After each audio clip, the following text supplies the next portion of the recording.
What's going on, everybody? This is Odie It's me, and I'm back with another action figure review. This is my review of the Spider-Man Marvel Legends Infinite Series Wave. This is the classic Spider-Man. I just have to say, wow. I am not a Spider-Man fan. I just don't care for the character, to be honest with you. I don't know, but this figure right here reminds me of when I'm a kid and you saw those old I think it was a Marvel Heroes figures, and it just the how vibrant the colors are and how classic. Like, this is a traditional royal blue it looks like they used, and a traditional red that they used. This really reminds me of the Spider-Man that I grew up with, a more traditional Spider-Man. Now, I know a lot of people love the McFarlane Spider-Man figure, and they say that's my go-to, that's my traditional Spider-Man right there. Well, guys, I kind of have news for you. The McFarlane Spider-Man is not a traditional Spider-Man because he's the McFarlane Spider-Man. So when you say stuff like that, it doesn't really make much sense to those of you that think he's a traditional Spider-Man when he's actually not. I mean, if you look at traditional Spider-Man, if you want to really go that route, technically this is your traditional Spider-Man. This was the original look. This is from the Toy Biz, and this was the first appearance Spider-Man. But he obviously, over the years, he got much more vibrant, as you can see here. A little comparison. But this is the Spider-Man that I really remember from consistently throughout the years of having just these brighter colors. And as it got like, you know, mid to late 90s, I believe it was he started getting a little bit darker, and then they brought him back to the lighter colors, and then. But this is what I remember. This is how I remember Spider-Man being. This is a traditional Spider-Man. This is my go-to Spider-Man. And I'm not really even a big fan of the character, but I mean, if you're a Marvel fan or a Marvel Legends collector, you have to have at least one or two Spider-Mans in your collection. There's a lot of characters that I don't necessarily care for that I still own their action figures because they're probably well done, and I only own the Spider-Man figures that I think are the best of the best. So that's really where I go. Now, this was actually the first Spider-Man figure I ever bought. I believe this was from the Spider-Man Classics wave or series, or whatever you want to call it. Whatever the hell you want to call it. I believe this was Series 1. I believe. I always get this confused with Series 1 or Snapshot Spidey. I don't know. But anyway, but that's this Spider-Man, and I'll do a little size comparison right here. Now, he's on the taller side. I know Spider-Man's only supposed to be like around 5'11". Peter Parker's only supposed to be around 5'11", so he is a little bit on the taller side. He is based on the Superior Spider-Man body base. Now, I would have preferred, maybe, if I could change one thing on this guy, that maybe they could have upgraded the sculpting and not use so much paint. But I understand, I get what they're trying to do. But I would have preferred if they used it on this body. Now, there are some flaws with this body, too. But this is probably, before this came out, this was my favorite Spider-Man, probably of all time. And then this guy came out. So, he's hands down probably my favorite right now. But this is where you really knew they were headed in the right direction. Now, obviously, there's some problems here in the hip area. They were trying to get a new mold. I believe it looks like this was a brand new mold for this figure. And as you can see, there's some huge gaps in the hips here. And there was just some problems with this. It just looks a little funky. How his legs are sticking out, and he's kind of pear-shaped a little bit. and then he's real skinny up top. It looks just a little bit off. If you stare at it long enough, it starts to bother you a little bit. But I understand why they did the gapping issue, or why they had a gapping issue. It's so you could really get his legs to move out and move around. So it's completely forgivable as to why these look a little awkward, because you can really pose the hell out of this guy. Now I would have preferred if he had these colors on this body with the different Spider-Man symbols sculpted on the front and back, and not had the movie version sculpted. But this is still a fantastic figure. Absolutely fantastic. And a lot of people might actually like this figure better than this one. But as far as comics go, this is what I remember Spider-Man being. This is just absolutely fantastically done figure. I don't think fantastically is a word. Just made it up. Anyway, this is a fantastic figure, done so well. He does come with a lot of removable parts here. As you can see, Hasbro's really stepping it up this year.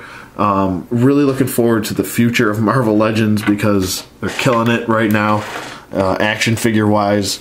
If you guys haven't checked out all the photos from... oh my god, I can't talk right now.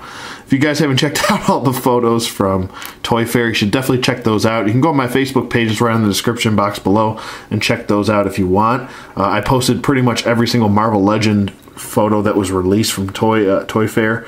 So if you want to check those out, they are up there. There's also a bunch of DC collectible stuff, so if you want to check out that stuff too, it's up there, and you can check it, Facebook page down there. So anyway, he does come with these hands, extra hands, and I really love that Hasbro's doing this now with the extra hands. It's just a huge part of being an adult collector is being able to have different gestures with your hands, and also obviously we all knew about the head, the extra head that it comes with. Looks really cool. It's just a nice touch that they're doing this stuff. They're really upgrading their figures and the way that these figures are seen. And obviously, he comes with these hands, and you can use them as for like a wall crawling type of hand if you want, kind of like he's gripping onto the wall or something. Or you can just have him holding his pizza here. Let's just see if we can get that in there. Oops.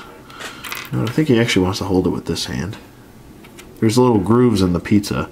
It's just so cool that he's got this with a pizza. It's just so cool. It really is. He holds the pizza just like so. And you can pop his hands off really easily. Not a big deal at all.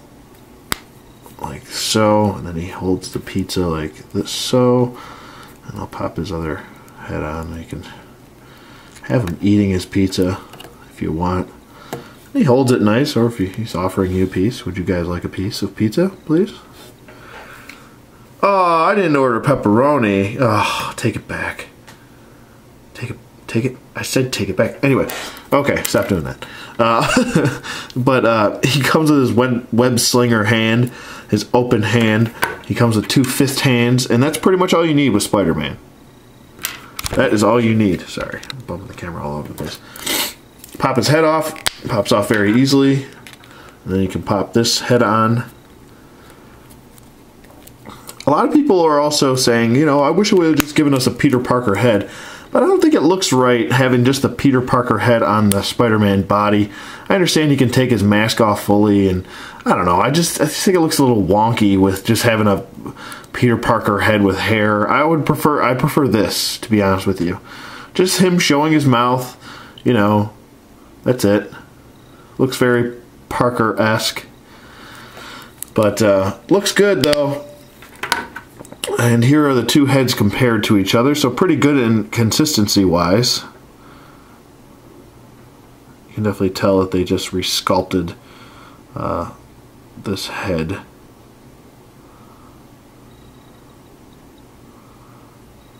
There they are, next to each other. Okay. And as far as articulation-wise, he's pretty well articulated. If you're familiar with the Superior Spider-Man figure, which is a fantastic figure on its own, like I said, I prefer the Amazing Spider-Man 2 articulation, even though a lot of people have a problem with his shoulders not lining up properly. I don't really care. I love that figure. Maybe he's a little bit more fluent in his shoulder area. A lot of people actually like this mold better. But anyway, talking about his articulation, his head does move side to side. It does look up nicely and does look down very easily. He can do a full 360 rotation. His arms go up about that far, and they do go down. He also has a butterfly joint on each side, which is really nice. He's got a excuse me. He has a bicep swivel, a double jointed elbow. He has a wrist swivel and a wrist hinge on both sides. He's got an ab crunch, which goes forward nicely and does go back as well. Let me back off a little bit.